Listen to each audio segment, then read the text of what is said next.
Söyüş söylediler deyəsən, onun üstündə olub. Dostuna verib ki, telefonu çək, mən bunu döyürəm, sonra paylaşıblar. Bakıxanov qəsəbəsində yerləşən 271 nömrəli məktəbin önündəyik. Sözügedən məktəbdə təhsil alan şagirdlərdən birinin digər məktəbli yoldaşına qarşı zorakılıq etməsi və bunu çəkərək sosial şəbəkədə paylaşması geniş müzakirələrə səbəb olub. Biz də məsələni aydınlaşdırmaq üçün sözügedən məktəbə gəlmişik. Söyüş söylediler deyəsən, onun üstündə olub. Dostuna verib ki, telefonu çək, mən bunu döyürəm, sonra paylaşıblar. Tez-tez yaşanırdı bu kimi hadisə. Bəli.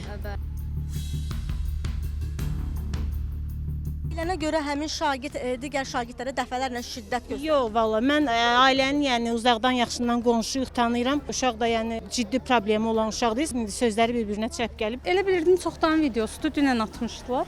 İndi gördüm ki, nəsə elə bu təzə bir şeydir. Valideyn olaraq hamımız narahatıq belə bir şey gör. Evdə uşaqlarla məşğul olmaq lazımdır. Belə başlı-başına buraxmaq lazım deyil ki.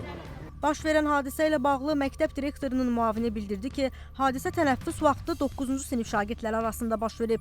Video görüntü sosial şəbəkədə yayıldıqdan sonra məsələ məktəb rəhbərliyi tərəfindən araşdırılıb. Fiziki təzyiqə məruz qalan şagird heç bir xəsarət almayıb. Tənəffüs zamanı 2-9-cu sinif şagirdi arasında sanitar qovşaqda anlaşılmazlıq olub və həmin mübahisə onlar arasında münaqişəyə səbəb olubdur. Yəni bu barədə məktəb rəhbərliyinin, müəllimin və sinif rəhbərinin heç birinin xəbəri olmayıb, çünki uşaqlar bu barədə məlumat verməyiblər. Hadisələr, videolar sosial şəbəkədə yayıldıqdan sonra məktəb rəhbərliyi müvafiq orqanlara məruzə eləyib və belə deyim, araşdırma başlanılıb. Valideynlər dəvət olunub məktəbə. Videoda döyülən şagird dünən məktəbdə idi. Normal özünü hiss eləyirdi, yəni heç bir şey hiss olunmurdu ki, döyülüb. Psixoloqlar artıq uşaqlarla söhbətlər aparır. Və bugün də Elm Təhsil Nazirliyinin Uşaqları Müdafiə Şöbəsinin işçiləri məktəbdə olublar.